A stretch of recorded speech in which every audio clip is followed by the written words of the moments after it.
Today we're going to talk about how to tone your inner thighs. If we just take a look at subcutaneous fat, that's the superficial fat right underneath the skin, that actually is a healthy fat. It's used as a safe storage of fat. And by the way, fat typically is potential energy. It's used to help us survive. So you have a subcutaneous or superficial fat. Then you have something called visceral fat. That's the fat around the organs. It's usually in the belly. So if you look down at your shoes and you can't see your shoes, chances are you have visceral fat. And that is not a good type of fat. That's an inflammatory fat. It's a very unhealthy type of fat because the fat cell is no longer taking in fat because it's damaged with something called insulin resistance. Then it gets stored around the organs and also inside certain organs. Number 3, we have liver fat. It's fat inside the liver. This fat, by the way, is the easiest to get rid of. Super fast to reverse this in days or weeks. But the fat around your thighs is what we're going to focus on. It's not only very different, it's the most difficult to get rid of. The fat is not just underneath the skin superficially. The fat is inside the muscle fibers itself. Very similar to if you've ever seen Wagyu beef, where you have this marbled fat. That's what's happening in the thighs. And with Wagyu beef, people buy it because it's delicious and it's very tender. It's tender because there's not much collagen in there. And so that's not really a healthy state when you don't have collagen. So the cows that they raise to develop this muscle have certain genetics that have a tendency to become like this, and they have to overfeed them and not give them much activity. And so if we compare and contrast in this situation with the thighs, there's also a severe loss of muscle because that fat is overtaking the space of the muscle and kind of suffocating it with fibrous scar tissue. If we look at an advanced case of this, especially when people get older, what that person has been dealing with is a slow, gradual loss of muscle with the replacement of fat and scar tissue. And with that comes a major loss of the stem cells that are supposed to be making the muscle cells. And of course, we're going to get less contractions. We're going to get less ATP energy. We're going to get more insulin resistance. When you have insulin resistance in the muscle can't really get the fuel anymore. We have a situation where the fat around the muscle is not in a healthy state. It's a very abnormal type of fat around the muscle. And for those of you that want to know the term for that, the medical term, it's called myosteatosis, which is fat outside the fat cell, and it's deep inside the muscle structure. And we can call that intramuscle fat. Now that you know what it is, let's talk about a couple other unique things, okay? The fat that is next to your muscle must be burned locally. Now, if you take a look at liver fat, the liver can actually have that fat transported into another part of the body where it's burned as energy, but the muscles can't do that. So all the fat around the muscles must be burned by the muscle itself. But the problem is the machine that's supposed to burn that fuel is broken. So we have this massive fuel reserve around the muscle that just can't be burned because we don't have enough machine or muscle to burn that fuel. Now, I'm going to show you a step-by-step on how to recover that and how to fix that. But you just need to know that when you start to fix it, you probably will not see much weight loss. And the problem with that is most people, if they don't see weight loss, they will get frustrated really quick and they will give up. And unfortunately, that's a really big mistake because as you start to reverse this process, you won't see any weight loss. You won't see any visible change at all because all that change is happening deep in the cells of the muscle, which you're not necessarily going to do an MRI or a CAT scan to see it, but that has to heal before you start seeing weight loss and any visible changes. So now let's dive into how to fix this. The goal should be repair damaged muscle cells. If you notice, I didn't say lose weight because I really want you to differentiate losing weight versus fixing the muscle cells, you actually don't want to lose weight because the real problem is not in the weight gain, it's in the damage machine that helps you burn the fat. It's kind of like you're in your car and you're trying to arrive somewhere, but you have to realize you have to fix the engine first, right? Now, I'm going to reference just one study on this topic just to be very realistic and not to set you up for any expectations and then have you get frustrated. In a 12-week study of what I'm going to tell you, there was actually no weight loss, okay? But they did reduce muscle loss by 15%. Now, right off the bat, you're going to be like, oh my God, why even try? It's like, that's so insignificant. Again, let me remind you, we have to fix the machine. We have to fix the muscle. The muscle is literally dying. There's not a lot of muscle left. So we have to fix that. In other words, I want you to think long term. And instead of weighing yourself on the scale every week, I'm going to recommend you focus on strength, okay? Because that's one indicator that is going to happen a lot sooner. And that is your new measurement of improvement. Do you see that you're stronger over a period of time? That means it's working because you're getting more muscles. And another indicator that you should look for is your appetite and your hunger should go down, because this means that you're reversing your fuel from just burning sugar to burning your own adipose fat tissue. And when you burn this, you generate ketones and you basically lose your appetite, you lose your hunger, which is an indication that you're burning fat.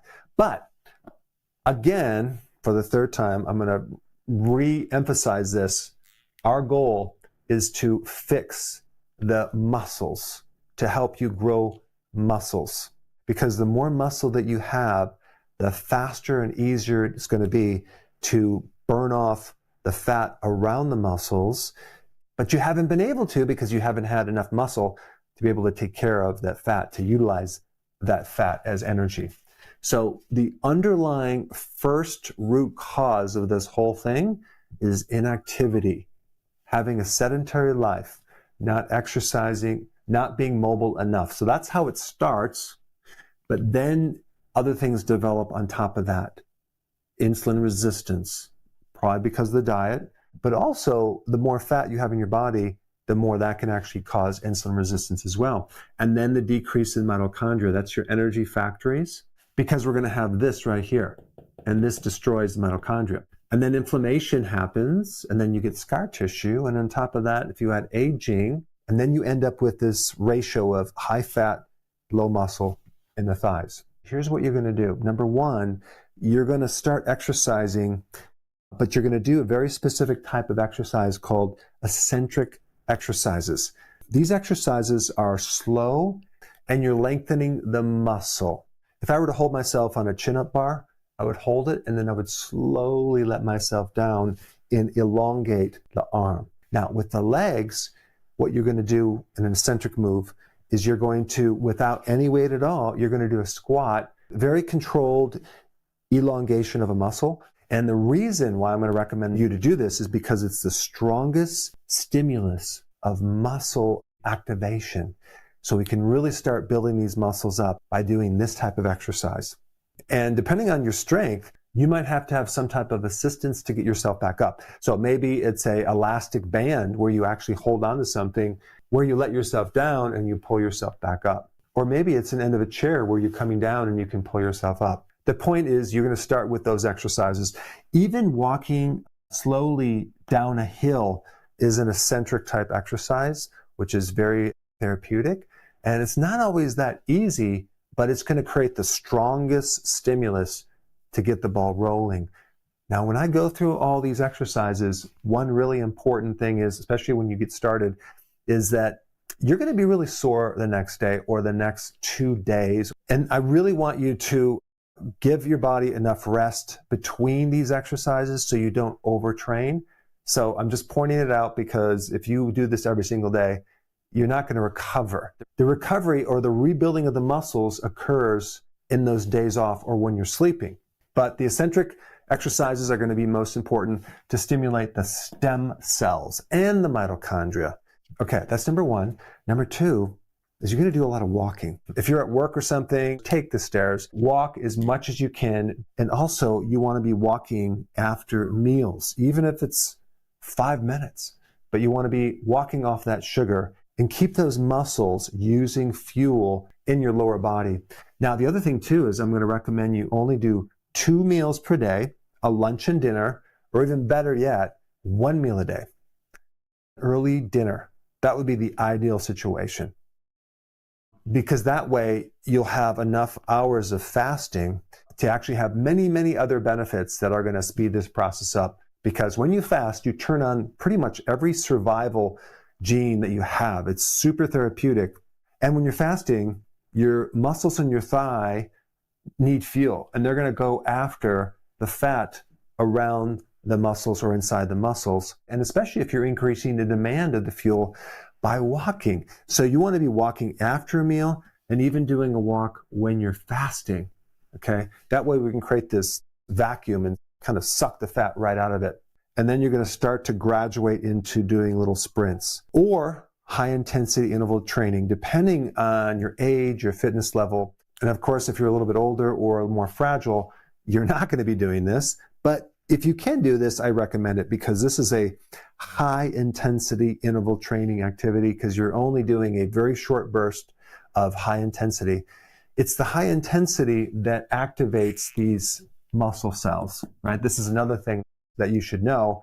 And the more intense load that you can put that muscle under, the better the response. You're sending a signal to that muscle saying, you got to get bigger fast because we have to compensate.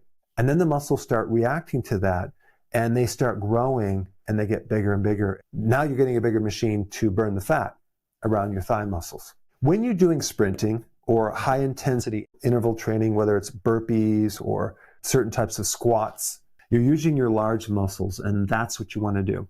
I'm talking about the gluteus maximus, your butt muscle, your thigh muscle, your hamstrings. That's what you want to focus on. Step-ups are really good workouts, and I will put some links down below, or even walking lunges are awesome, okay? And these are things that you should do 2 to 3 times per week, depending on where you are in your program and how much soreness that you experience. We already talked a little bit about this, 2 meals, okay, a day, or even 1 meal would be better. And then low carb. You're going to do low carb. I will put a link down below of what you should eat, but we don't want to be adding more carbs in here because all those carbs are going to be turning into fat. Some really key nutrients to support the mitochondria that I would recommend that you focus on, maybe taking a supplement or eating more foods high in these nutrients. Magnesium, because magnesium feeds the motor in the mitochondria directly. Vitamin D, the most important vitamin for inflammation and also helping you with your metabolism and the mitochondria. And omega-3, which is very important in reducing inflammation. Number 6, sleep is essential. If you're not sleeping, you will not be able to burn fat. Most of the fat that you're going to burn happens when you sleep. And again, I'll reemphasize, recovery needs to happen on the days after you work out. You need to just do some mild walking. Number 7, periodic prolonged fasting will greatly help you too. So maybe once every 2 weeks, once every 3 weeks, you do a fast for 48 hours, or maybe even 72 hours. That's when your muscles are going to really use up that intracellular fat and crank up the dial. And also, you're going to be going through a condition called autophagy, which is you're going to recycle a lot of the scar tissue that's in the leg muscles as well. And in that stage, you might want to just do some mild walking, not do the heavy exercise when you're doing prolonged fasting because you'll benefit more. We want to do a lot of cleaning of the damaged proteins, and we don't want to activate the stress response when we're fasting. Another thing you could do is a cold plunge, or maybe you can just do it with a cold shower. When you add cold to the lower legs, you can create a condition where you're mobilizing a lot more mitochondria activation because your body's trying to maintain 98.6. To do that, it has to generate a tremendous amount of heat. And so we're not generating ATP anymore, that energy, we're generating heat. So it's a way of wasting a lot of energy. as heat. And this is what we want to do. We want to use up a lot of this fat. It's much easier to do these cold plunges just to go down to your waist, not the whole body. What we're doing is we're doing a massive remodeling on the inside of your leg muscles, deep inside your regrowing muscles. And that does take time. It could take months. It could even take a couple years. But just realize your measurement for improvement is going to be strength, okay? Because you're going to be becoming stronger and stronger and stronger. And that means it's working. Now that you have this information, there's another similar video I've done on how to get rid of hip fat that you should watch right here. Check it out right now.